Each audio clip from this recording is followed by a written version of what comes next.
జై గురుదేవ్. ఓం శ్రీ సాయిరామ్.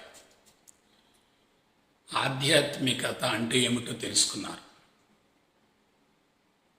ఆధ్యాత్మికతలోని ఔన్నత్యాన్ని, విశిష్టతను గురించి తెలుసుకున్నారు. ఇప్పుడు ఇటువంటి మహోన్నత కళాత్మక జీవన విధానం ఎందుకు వెలుగులోకి వచ్చింది, ఏ విధంగా వెలుగులోకి వచ్చింది అనే దాని గురించి శాస్త్రీయ పందాలు తెలుసుకుందాం. బిడ్డలారా, విశ్వంలో నిరంతరం మార్పులు జరుగుతూ ఉంటాయి. అలా మార్పులు జరగడాన్ని సైన్స్ పరంగా పరిణామం అంటారు, ఎవల్యూషన్ అంటారు. ఇటువంటి మార్పులు నిర్జీవ పదార్థంలో జరిగితే భౌతిక పరిణామం అంటారు, జీవుల్లో జరిగితే జీవ పరిణామం అంటారు. దీని గురించి కొంచెం విశ్లేషించుకుందాం. మనం నివసించే భూమి సూర్య కుటుంబంలో ఒక భాగం. మనం నివసించే భూమి సూర్య కుటుంబంలో ఒక భాగం, సౌర కుటుంబం అంటారు. భూమి సూర్యుడి చుట్టూ నిర్ణీత కక్షలో నిరంతరం పరిభ్రమిస్తూ ఉంటుంది. భూమి ఒక్కసారి సూర్యుడి చుట్టూ కక్షలో పరిభ్రమించడానికి పట్టే కాల వ్యవధి 365.25 రోజులు. మరొక విశేషం ఏమిటంటే, భూమి సూర్యుడి చుట్టూ తిరుగుతూ ఉంటుంది, అదే సమయంలో తన చుట్టూ తాను తిరుగుతూ ఉంటుంది. భూమి సూర్యుడి చుట్టూ తిరుగుతూ ఉంటుంది, తన చుట్టూ తాను తిరుగుతూ ఉంటుంది. అలా పరిభ్రమిస్తున్నప్పుడు సంవత్సరంలో కొంతకాలం సూర్యుడికి దగ్గరగా ఉంటుంది, మరికొంతకాలం దూరంగా ఉంటుంది. దగ్గరగా ఉన్నప్పుడు వేడి ఎక్కువగా ఉంటుంది, దూరంగా ఉన్నప్పుడు చలి ఎక్కువగా ఉంటుంది. అలాగే వాతావరణంలో వచ్చేటటువంటి మార్పుల వలన వర్షాకాలం, వేసవికాలం, చలికాలం, ఋతువులు ఇవన్నీ వచ్చేసాయి. ఇక్కడ అసలు విషయం ఏంటంటే, భూమండలంలో మాత్రమే జీవరాశి ఏర్పడే అనుకూలమైన వాతావరణం ఉంది. మిగతా గ్రహాల్లో జీవరాశి ఉంది అనటానికి శాస్త్రీయపరమైనటువంటి రుజువులు లేవు. ఈ భూమండలంలో ఉన్నటువంటి, భూమండలం అంటే భూమి ప్లస్ 4 భూతాలు, అంటే భూమి, నీరు, అగ్ని, వాయువు, ఆకాశం మొత్తం కలిసి అట్మాస్ఫియర్ ఏర్పడతాయి, వాతావరణంగా ఏర్పడతాయి. దీన్ని మొత్తాన్ని కలిపి భూమండలం అంటారు. ఈ భూమండలంలో మొట్టమొదట పంచభూతాలు మాత్రమే ఉన్నాయి. ఆ తర్వాత వాతావరణంలో సంభవించినటువంటి మార్పుల ఫలితంగా వృక్షజాతులు వచ్చాయి. ఆ తదుపరి జంతు సామ్రాజ్యం వచ్చింది. ముందు పంచభూతాలు, వాటి యొక్క రూపాంతరమే వృక్షాలు. వృక్షాల ద్వారా పరిణామ క్రమంలో ఇంద్రియ చైతన్యంతో కూడినటువంటి జంతువులు వచ్చాయి. ఈ జంతువుల్లో కూడా ముందు శాకాహార జంతువులు వచ్చాయి, తర్వాత మాంసాహార జంతువులు వచ్చాయి. ముందు శీతల రక్తపు జంతువులు వచ్చాయి, తర్వాత ఉష్ణ రక్తపు జంతువులు వచ్చాయి. ముందు అకశేరుకాలు వచ్చాయి, తర్వాత సకశేరుకాలు వచ్చాయి. ఇదంతా ఎవల్యూషన్ కొన్ని వందల వేల కోట్ల సంవత్సరాల నుంచి కొనసాగుతూనే ఉంది. దీనికి కాలపరిమితిని అంచనా వేయలేము. అయితే ముందు జడ చైతన్యంతో కూడినటువంటి పంచభూతాలు, ఆ తదుపరి జీవ చైతన్యంతో కూడినటువంటి వృక్షాలు, ఆ తదుపరి ఇంద్రియ చైతన్యంతో కూడినటువంటి జంతు సామ్రాజ్యం, ఇక చిట్ట చివరిగా కట్టకడపటిగా ఆఖరిగా ఈ మానవుడు వచ్చాడు. మానవుడిలో ఉన్నటువంటి ప్రత్యేకత ఏమిటంటే, జంతు సామ్రాజ్యం మొత్తంలో జంతువులన్నింటిలో ఇంద్రియ పరిధిలో మాత్రమే అవి జీవిస్తూ ఉంటాయి. కానీ మానవుడిలో ఇంద్రియ పరిధిని దాటి మనో చైతన్యం, బుద్ధి చైతన్యం ఉన్నాయి. అంటే మానవుడు చాలా సూక్ష్మమైనటువంటి ప్రాణి. తనలో ఏం జరుగుతుందో, చుట్టూ ఏం జరుగుతుందో, పరిసరాల్లో ఏం జరుగుతుందో, యాక్షన్, రియాక్షన్, మోషన్, ఎమోషను, అవగాహన, ఆలోచన ఇవన్నీ ఉన్నటువంటి ఏకైక జాతి ఎవరంటే మానవుడు. ఇక్కడ ఇంకొక విషయం చెప్తున్నాను. అదేమిటంటే ఈ సృష్టిలో ప్రతి ప్రాణి కూడా ఎక్కువ కాలం జీవించాలని కోరుకుంటుంది. ఫలవంతమైన సంతానాన్ని ప్రకృతికి కానుకగా అందించాలని ఆకాంక్షిస్తుంది. ఎక్కువ కాలం జీవించాలి, మంచి సంతానాన్ని ఇవ్వాలి. దానికోసం వాటికి ఏం కావాలి? రక్షణ కావాలి, సెక్యూరిటీ కావాలి. ఇక్కడ వృక్షాల మధ్య ఎటువంటి స్ట్రగుల్ లేదు, కానీ జంతువుల మధ్య స్ట్రగుల్ ఉంది. శాకాహార జంతువుల్ని మాంసాహార జంతువులు వెంబడించి, వేటాడి, హింసించి, చంపి భక్షిస్తూ ఉంటాయి. అందుకని శాకాహార జంతువులు మాంసాహార జంతువుల నుంచి రక్షణ కోసం అనేక రకాల విధానాల్ని అవి అనుసరిస్తూ ఉంటాయి. అయితే జంతు సామ్రాజ్యం మొత్తంలో మానవుడు అన్ని విధాల ఉన్నతంగా ఉన్నాడు కాబట్టి ఆత్మరక్షణ కోసం, భద్రత కోసం, ఇంకొక మాటలో చెప్పాలంటే ఫలవంతమైన సంతానం కోసం మానవ జాతిలో పరిణామ క్రమంలో ఒక మలుపు తిరిగింది, ఒక మార్పు కలిగింది, పరిణామం కలిగింది. అదేమిటంటే సంచార జీవితాన్ని కొనసాగించే మానవుడు స్థిర నివాసానికి వచ్చాడు. ఒంటరిగా జీవించే మానవుడు సామూహిక సంఘ జీవనానికి అలవాటు పడ్డాడు. అందరూ ఒకే చోట ఉంటాం, భద్రత కోసం,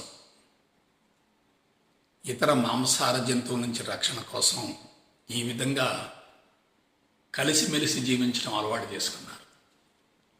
అంటే మానవుల్లో ఏం జరిగింది? స్వేచ్ఛయుత జీవనానికి, సంచార జీవనానికి మానవుడు స్వస్తి పలికి సామూహిక సంఘ జీవనానికి అలవాటు పడ్డాడు. ఆ తదుపరి కుటుంబాలు ఏర్పడటం, కుల వృత్తులు ఏర్పడటం, అందరూ వారి వారి వృత్తులను ఎన్నుకొని పనులు చేస్తూ ఉంటాం, ఒకళ్ళు మరొకరికి సహాయపడటం, ఇదంతా జరుగుతూ వచ్చింది. అయితే ఒక విషయం గుర్తుపెట్టుకోండి, ఈ సందర్భంలో సంచార జీవనంలో ఉన్నప్పుడు, స్వేచ్ఛాయుత జీవనంలో ఉన్నప్పుడు మానవుడు ప్రకృతికి అనుగుణంగా జీవించాడు. ప్రకృతిలో మమేకం అయ్యాడు, ప్రకృతిలో కలిసిపోయాడు. నేను ప్రకృతిలో ఒక భాగం అనుకున్నాడు. అందుకే ప్రకృతిని కాపాడుతూ వచ్చాడు, ప్రకృతి కూడా అతన్ని కాపాడుతూ వచ్చింది. కానీ ఎప్పుడైతే కుటుంబ వ్యవస్థ ఏర్పడిందో, నేను, నా భార్య, నా పిల్లలు, నా సంసారము, వాళ్ళ పోషణ, ఇటువంటి అవసరాలు పెరిగినాయో, పైగా స్థిర జీవితానికి, సంఘ జీవితానికి అలవాటు పడ్డాడు, మానవుడు ప్రకృతికి దూరం అయ్యాడు. నేను ప్రకృతిలో ఒక భాగం అనే విషయాన్ని మర్చిపోయాడు. నేను ప్రకృతి నుండి వేరు అనే భావనను బలీయం చేసుకున్నాడు. ఆ తర్వాత కుటుంబ పోషణ కోసం, సెక్యూరిటీ కోసం భూమిని పంచుకోవటం, ప్రకృతి వనరులను ఉపయోగించుకోవటం, ఇదంతా ఏమిటి? సంచార జీవనం నుండి మనిషి స్థిర జీవితానికి అలవాటు పడటం వల్ల మనుషుల మధ్య బంధాలు పెరిగాయి. దాన్ని వేదాంత పరంగా మోహం అంటారు. సో ఇదంతా ఎవల్యూషన్, పరిణామం జరుగుతూ వచ్చింది. ఇలా మోహంలో పట్టడం వల్ల, స్థిర జీవితానికి అలవాటు పడటం వల్ల, సంఘ జీవితానికి అలవాటు పడటం వల్ల మనుషుల మధ్య మోహబంధాలు బాగా పెరగటం వల్ల ఒకళ్ళ మీద మరొకళ్ళు ఆధారపడుతున్నారు, ఒకళ్ళు మరొకళ్ళని పోషించవలసి వస్తుంది. ప్రకృతి వనరులు వాడుకుంటూ ఉన్నాడు, ప్రకృతికి విరుద్ధంగా జీవిస్తున్నాడు, ధర్మం తప్పాడు, అధర్మానికి అలవాటు పడ్డాడు, తన యొక్క ఉనికికే ప్రమాదం తెచ్చుకున్నాడు. దీనివల్ల అతనిలో భౌతికవాద మత్తు పెరుగుతూ వచ్చింది, ఇంద్రియాల ఉద్రేకం పెరిగింది, శారీరక సుఖానికి అలవాటు పడ్డాడు, సంపదను పోగు చేసుకుంటున్నాడు, యాజమాన్య తత్వాన్ని పెంపొందించుకున్నాడు. ఇదంతా ఏమిటి? It is totally against nature. అది ప్రకృతికి విరుద్ధమైన జీవితాన్ని కొనసాగించడానికి అలవాటు పడ్డటువంటి మానవుణ్ణి ప్రకృతి అనేక రకాలుగా ఇబ్బంది పెడుతూ వచ్చింది, బాధలు పెడుతూ వచ్చింది. సో మానవుడు ఎక్కడున్నాడు? ఇప్పుడు బంధాలలో ఉన్నాడు, మోహంలో ఉన్నాడు, నేను నాది నాకు అనేటటువంటి పరిధులు నిర్మించుకున్నాడు. దీన్ని ఏమంటారంటే అహంకారం అంటారు. ఇప్పుడు మీకు ఒక విషయం చెప్తున్నాను. పంచభూతాలకు అహంకారం లేదు, అవి ఫ్లెక్సిబుల్గా ఉంటాయి. జీవ చైతన్యంతో ఉన్నటువంటి వృక్షాల్లో కూడా మనసు లేదు, ఇంద్రియ చైతన్యం లేదు, కాబట్టి అక్కడ కూడా అహంకారం పెద్దగా లేదు. కానీ ఆకారాలు మాత్రం ఉన్నాయి. జంతువులకు వచ్చేసరికి ఇంద్రియ చైతన్యం ఉంది కాబట్టి వృక్షాలతో పోలిస్తే అహంకారం ఎక్కువగా ఉంది. కానీ మానవుడి విషయం వచ్చేసరికి ఇతనిలో అహంకారం హయ్యెస్ట్గా ఉంది. అది కూడా ఎలా? సంచార జీవితానికి స్వస్తి పలికి స్థిర జీవితానికి, సామాజిక జీవితానికి అలవాటు పడ్డ తర్వాత తన చుట్టూ బౌండరీస్ ఏర్పడ్డాయి, సొంత ప్రపంచం ఏర్పడింది. ఆస్తులు, అంతస్తులు, భార్య, బిడ్డలు, రాబడి, పోబడి ఇవన్నీ జరుగుతూ వచ్చాయి. సో బ్రెయిన్ బాగా పనిచేస్తుంది, మనసు బాగా పనిచేస్తుంది, సమాచారం సేకరించబడుతూ ఉంది. ఒక సొంత ప్రపంచం నిర్మించుకున్నాడు. తాను ఆ ప్రపంచంలో బందీ అయిపోయాడు. ఆ ప్రపంచం నుంచి తాను బయటపడలేడు, బయట ప్రపంచాన్ని తనలోకి స్వీకరించలేడు. ఈ విధంగా మనిషి మానసికంగా అనేక రకాల ఒత్తిడులు అనుభవిస్తూ ఉన్నాడు. అటువంటి తరుణంలో బిడ్డలారా, అటువంటి తరుణంలో భారతదేశంలో ఒక విప్లవాత్మక ప్రక్రియ జరిగింది. అదేమిటంటే మానవుడి ఇంద్రియాలకు బానిసై భౌతికవాద మత్తును పెంచుకొని తాను బలహీనపడుతూ సమాజాన్ని బలహీనపరుస్తున్నటువంటి తరుణంలో దానిని చూసి స్పందించిన కొంతమంది మహోన్నత వ్యక్తులు భవిష్యత్తులో రాబోయే ప్రమాదాన్ని గుర్తించి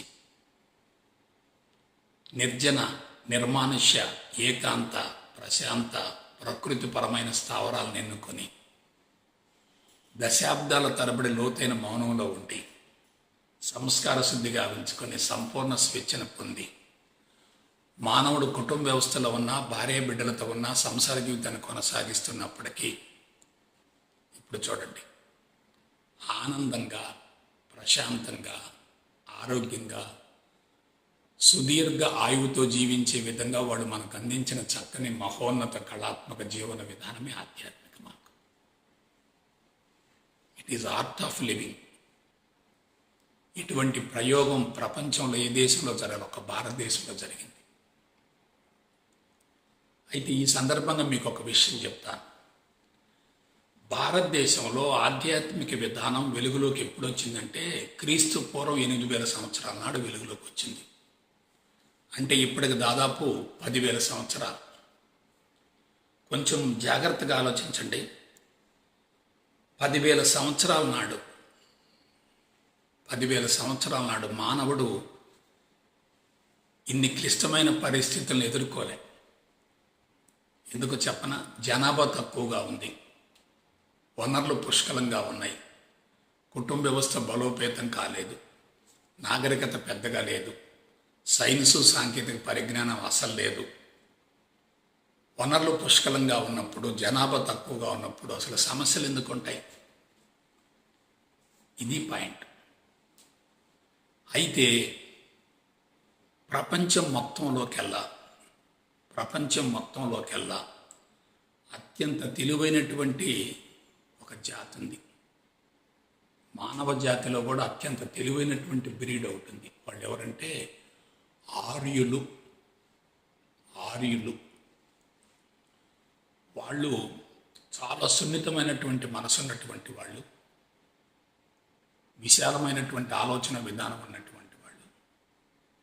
వాళ్ళు ఏం చేశారు, కొన్ని ప్రత్యేకమైన స్థావరాలను ఎన్నుకొని, అటువంటి స్థావరాలు ఒక భారతదేశంలో ఉన్నాయి, ప్రపంచంలో ఎక్కడా లేవు.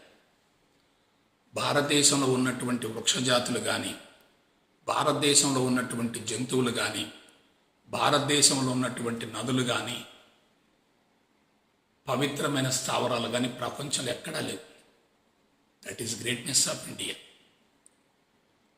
అదే సమయంలో ప్రపంచం మొత్తంలోకెల్లా అత్యంత సున్నితమైన మనసున్నటువంటి, హృదయ స్పందన కలిగినటువంటి, సామాజిక బాధ్యతతో ఉన్నటువంటి ఆర్య సంతతి మన భారతదేశంలో, ఉత్తర భారతదేశంలో నివసించింది.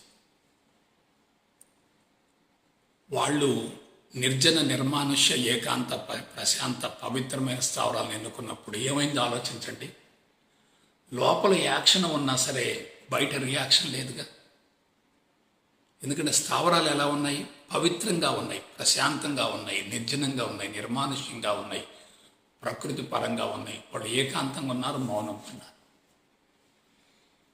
అప్పుడేమైంది కొంచెం ఆలోచించండి. జన్మ జన్మలుగా నిలవున్నటువంటి సంస్కారాలన్నీ కూడా దగ్ధమవుతూ వచ్చాయి. అలా వాళ్ళలో సృజనాత్మకత, పరిసరాల పట్ల స్పందన బాగా పెరుగుతూ వచ్చింది. అటువంటి తరుణంలో వాళ్ళు కొన్ని క్వశ్చన్స్ చేసుకున్నారు. నేను ఎవరు, హూ యామై, నేను ఎక్కడి నుంచి వచ్చాను, ఈ చరాచర జగత్తు ఎక్కడి నుంచి వచ్చింది, ఇది మరలా తిరిగి ఏమైపోతుంది, అసలు మానవ జీవితానికి అర్థం ఏమిటి, పరమార్థం ఏమిటి, బంధాలు ఏమిటి, అనుబంధాలు ఏమిటి, ఆస్తులు ఏమిటి, అంతస్తులు ఏమిటి, పుట్టుకేమిటి, మరణం ఏమిటి, పుట్టుకకు ముందేమిటి, మరణం తర్వాత ఏమిటి, వెళ్ళిపోయారు వాళ్ళంతే. కళ్ళు మూసుకుంటే మొత్తం వస్తూ ఉంది, సబ్జెక్ట్ వస్తూ ఉంది. ఎన్నో చిక్కు ప్రశ్నలకు వాళ్ళు ఆన్సర్లు పొందగలిగారు. అటువంటి స్థితిలో భౌతిక దృష్టిని, సూక్ష్మ దృష్టిని కూడా దాటి కొంతమంది ఆత్మ దృష్టికి వెళ్ళగలిగారు. భౌతిక దృష్టిని దాటి, సూక్ష్మ దృష్టిని దాటి ఆత్మ దృష్టికి వెళ్ళగలిగారు. ఆత్మ దృష్టికి వెళ్ళిన తర్వాత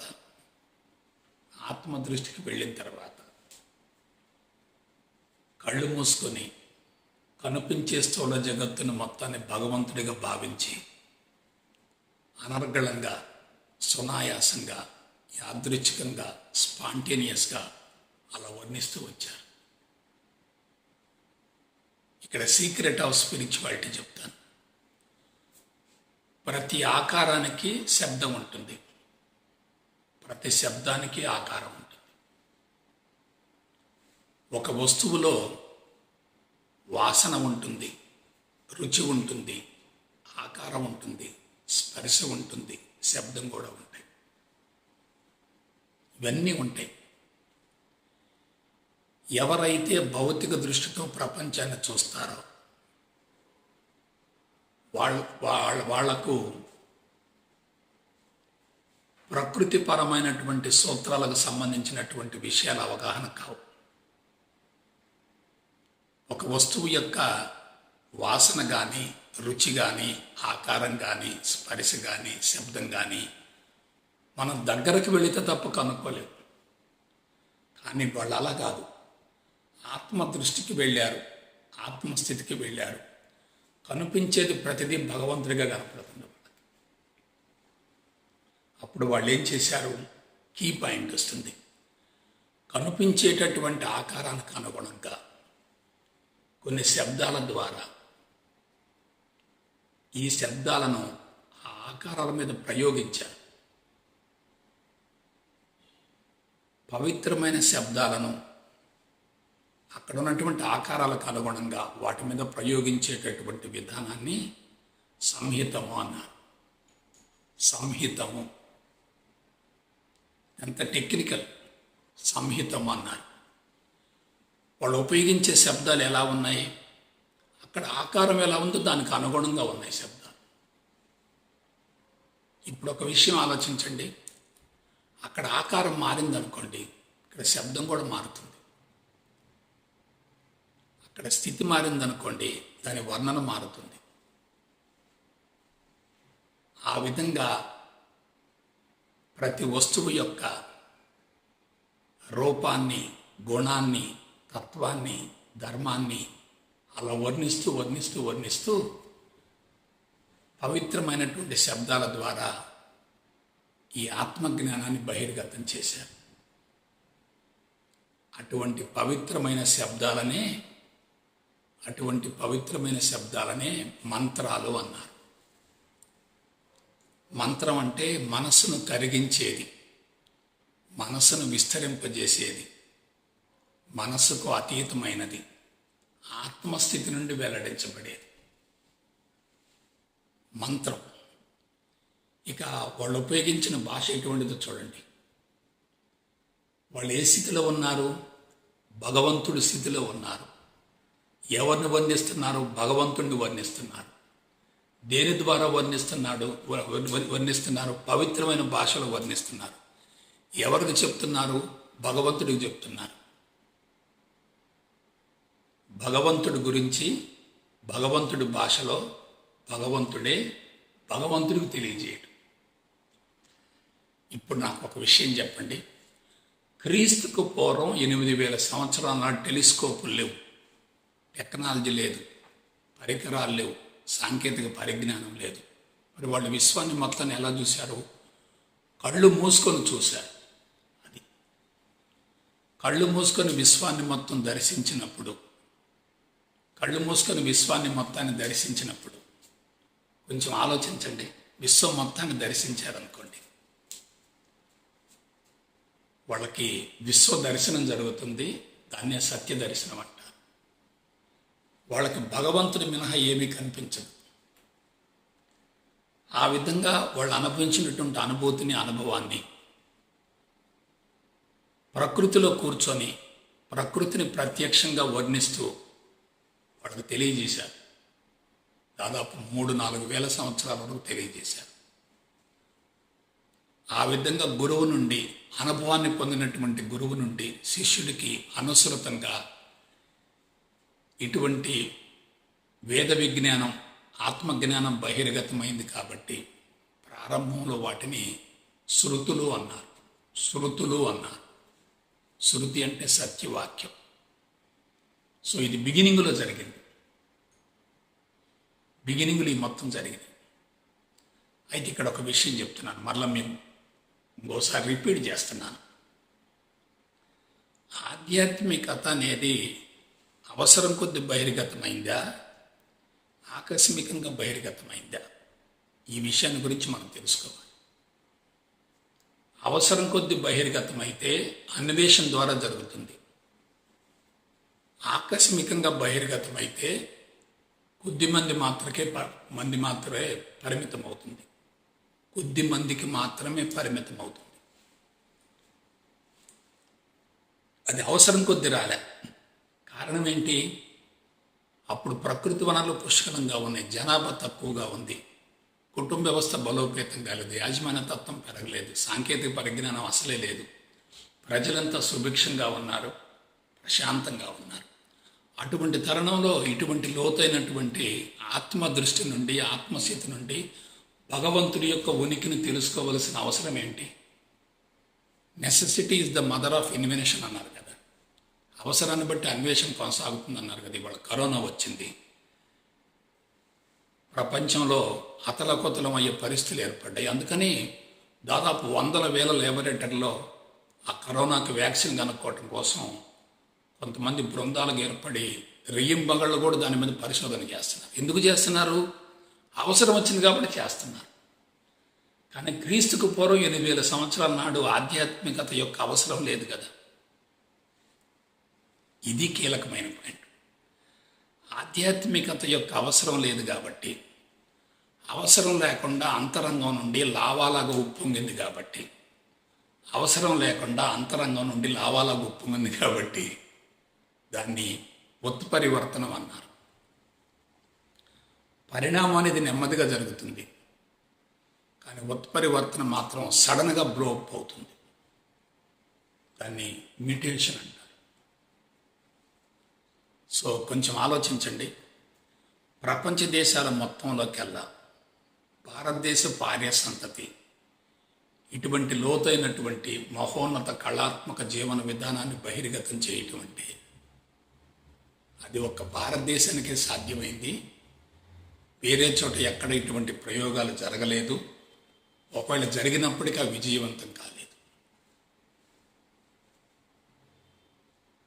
సో ఇక్కడ ఇంకొక విషయం ఉంది. ఎప్పుడైతే అవసరం లేకుండా బహిర్గతమైందో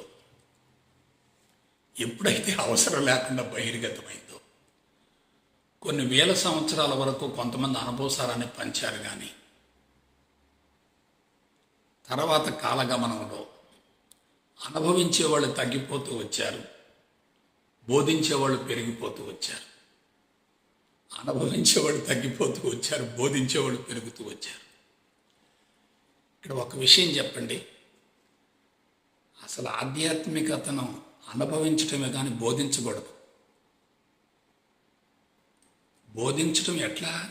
భగవంతుణ్ణి సమాచారం ద్వారా ఎలా మనం తెలియజేస్తాం? సమాచారానికి అందే వ్యక్తి భగవంతుడు ఎలా అవుతాడు అసలు? సమాచారానికి అందే వ్యక్తి భగవంతుడు ఎట్లా అవుతాడు అసలు? సో బోధన పెరుగుతుంది, అనుభవం తగ్గిపోతుంది. అంటే అవసరం లేకుండా బయటకు వచ్చింది. అది మరొక మాటలో చెప్పాలంటే మిస్యూజ్ అవుతూ వచ్చింది, దుర్వినియోగపడుతూ వచ్చింది. దీనికి తోడు అదొక ప్రత్యేకమైన జీవన విధానంగా భావించడం వల్ల ఆరాధించే వాళ్ళు పెరిగిపోతున్నారు, అనుభవించే వాళ్ళు తగ్గిపోతున్నారు. ఆరాధించే వాళ్ళు పెరిగిపోతున్నారు, అనుభవించే వాళ్ళు తగ్గిపోతున్నారు. కఠోర నియమావళి ఉండటం వల్ల అందరూ ఆచరించలేకపోతున్నారు. ఆచరించే వారిని ఆరాధిస్తూ అదే ఆధ్యాత్మికత అనుకొని వ్యక్తి పూజల్లో నిమగ్నం అయిపోయారు. అటువంటి తరుణంలో భారతదేశంలో ఒక ఆధ్యాత్మిక రత్నం ఒక విప్లవాత్మక కృషి చేశాడు. ఆయన ఎవరంటే కృష్ణద్వైపాయనుడు. ఆ మహానుభావుడు ఋషి. ఆయన కళ్ళు మూసుకొని వేరు వేరు కాలాలలో వేరు వేరు ప్రాంతాలలో వేరు వేరు వ్యక్తుల నుంచి బహిర్గతం గావించబడ్డటువంటి ఈ మంత్రాల మొత్తాన్ని కూడా క్రోడీకరించి సంకలనం చేసి కంపోజ్ చేసి ఇవన్నీ తయారు చేసి ఒక పెద్ద పుస్తకం తయారు చేశాడు. క్రోడీకరించి సంకలనం చేసి కంపోజ్ చేసి పుస్తకం తయారు చేసి వేరు వేరు కాలాలలో వేరు వేరు వ్యక్తుల ద్వారా వేరు వేరు ప్రాంతాల్లో ఉచ్చరించబడ్డ మంత్రాల మొత్తాన్ని కంపోజ్ చేశాడు. దానికి ఆయన ఒక పేరు పెట్టాడు, అదే వేదం. ఎందుకు ఈ పని చేశాడంటే వాళ్ళు ఆత్మస్థితి నుండి భగవంతుడి యొక్క ఉనికిని గ్రహించి అనుభవించారు. కానీ కలియుగ మానవులు ఆత్మస్థితికి వెళ్ళటం కోసం వాటిని వాడుకోవాలి. వాళ్ళు శూన్యం నుండి ప్రకృతిని ప్రపంచాన్ని వర్ణించారు. మనం శూన్యానికి వెళ్ళటం కోసం వీటిని వర్ణించుకుంటూ పోవాలి. ఇది తర్ఫీదు, ట్రైనింగ్ అవుతుంది. ఆ విధంగా వేదాన్ని తయారు చేశాడు, ఆయన కంపోజ్ చేశాడు. తర్వాత మానవ సౌలభ్యం కోసం దాన్ని పగలగొట్టాడు. వేదాన్ని పగలగొట్టాడు కాబట్టి, విభజించాడు కాబట్టి ఆయనకి వేదవ్యాసుడు అనే పేరు వచ్చింది. తర్వాత మరలా ఆలోచించాడు, ఈ వేదాల సారం సామాన్య మానవుడికి అర్థం కాదనేటటువంటి భావనతోటి మామూలు వ్యక్తులు అర్థం చేసుకోలేరు, హైలీ ఇంపాసిబుల్. మరి పాపభీతి తగ్గాలి, సమాజంలో ప్రశాంతత నెలకొనాలి అనేటటువంటి భావంతో ఆయన ఏం చేశాడంటే కొన్ని పురాణాలు ఇచ్చాడు, ఉప పురాణాలు ఇచ్చాడు. ప్రత్యేకించి మహాభారతం, మహాభాగవతం, భవిష్య పురాణం, అష్టాదశ పురాణాలు మొత్తం ఇచ్చేశాడు. అంటే ఒక పెద్ద స్పిరిచువల్ ట్రెజరీ తయారు చేశాడు. వేదవ్యాసుల వారు. ఆయన ఆనాడు చేసినటువంటి కృషి ఫలితమే ఈనాడు నాలాంటి వాళ్ళు మీలాంటి కొద్దిమందికి చెప్పే అవకాశం, అదృష్టం కలిగింది. ఆనాడు ఆయన ఆ ప్రయోగం చేయకపోతే, ఆ పరిశోధన చేయకపోతే, ఆ కృషి చేయకపోతే ఆ వేద విజ్ఞానం మొత్తం కనుమరుగైపోయాయి. ఇక్కడ ఇంకొక విషయం చెప్పి నేను ఆపేస్తాను. అదేమిటంటే, భగవంతుడి స్థితి నుండి ప్రకృతిని వర్ణించేటటువంటి శబ్దాలన్నీ కూడా పవిత్రమైన భాషలో వెల్లడించబడ్డాయి. ఆ భాషని సంస్కృత భాష అన్నారు. ప్రపంచం మొత్తంలో అన్ని భాషలకు తల్లి వంటి భాష ఏమిటంటే ఈ సంస్కృత భాష. సంస్కృతిని పెంచేది, సంస్కారాలను కరిగించేది, మనిషిని సంస్కరించేదే సంస్కృత భాష. అది ఎలా వచ్చింది? పరిణతి చెందినటువంటి ఋషుల యొక్క అంతర్వాణి నుండి వెలువడింది. వాళ్ళు కనిపించే స్థూల జగత్తును నడిపించేటటువంటి పరమాత్మను ఉన్నదానిని ఉన్నట్లుగా పెంచకుండా, తగ్గించకుండా, వక్రీకరించకుండా, మార్చకుండా అలా చెప్తూ పోయారు. చెప్తూ పోతూనే ఉన్నారు వాళ్ళు. అక్కడ పరిసరం మారిందనుకోండి, వీళ్ళ వర్ణన మారుతుంది. కాలం మారిందనుకోండి, వర్ణన మారుతుంది. ఋతువులు మారినాయి అనుకోండి, వర్ణన మారుతుంది. చలికాలం ఒక రకంగా ఉంటుంది, వేసవికాలం ఒక రకంగా ఉంటుంది, వర్షాకాలం ఒక రకంగా ఉంటుంది, వసంతకాలం ఒక రకంగా ఉంటుంది, గ్రీష్మ ఋతువు ఒక రకంగా ఉంటుంది. ఇలా చేంజ్ అవుతూ వచ్చాయి. వీటిల్లో మొదటిది సంహితం. ఇది వర్ణించడం వరకు. దాన్ని ఆస్వాదించామనుకోండి, అది బ్రాహ్మణం. అంతరంగంలోకి స్వీకరించామనుకోండి, అది ఆరణ్యకం. అంతా సర్వం భగవంతుని మయమే అనే భావన కలిగిందనుకోండి, అదే ఉపనిషత్తు. కాబట్టి సంహితము, బ్రాహ్మణము, ఆరణ్యకం ఈ మూడు కూడా ప్రకృతిని గురించి, సృష్టిని గురించి తెలియజేసి, కానీ ఉపనిషత్తులు మాత్రం కేవలం ఆత్మజ్ఞానాన్ని గురించి, భగవంతుడి గురించి తెలియజేసి. ఇప్పుడు ఒక విషయం చెప్పండి. ప్రపంచం మొత్తంలో క్రీస్తుకు పూర్వం 8000 సంవత్సరాల నాడు ప్రపంచం మొత్తం ఆటవికంగా ఉన్నప్పుడు, అనాగరికంగా ఉన్నప్పుడు, కుటుంబ వ్యవస్థ బలోపేతం కానప్పుడు, మనుషులంతా కూడా దిగంబరంగా జీవిస్తున్నప్పుడు ఇంత లోతైనటువంటి విషయ పరిజ్ఞానం బయటికి రావటం అనేది అది విప్లవాత్మక పరిణామం. అందుకే ఇప్పుడు మనం ఏం చేయాలి? ఆనాడు వెల్లడించినటువంటి ఆ వేద విజ్ఞానాన్ని, ఆత్మజ్ఞానాన్ని, బ్రహ్మజ్ఞానాన్ని నవీన మానవుడి యొక్క మేధస్సును ఆకట్టుకునే విధంగా, సులభంగా అవగాహన అయ్యే విధంగా నవీన శాస్త్రీయ సాంకేతిక పందాలు మలిచి అందించగలిగితే తక్కువ సమయంలో, తక్కువ శ్రమతో ఎక్కువ లబ్ధి పొందవచ్చు. సో మీరంతా ఆ దిశగా పయనించి మీ జీవితాలను ధన్యం చేసుకుంటారని చెప్పి మనస్ఫూర్తిగా కోరుకుంటూ సెలవు తీసుకుంటా. జై గురుదేవ్, జై గురుదేవ్, జై గురుదేవ్.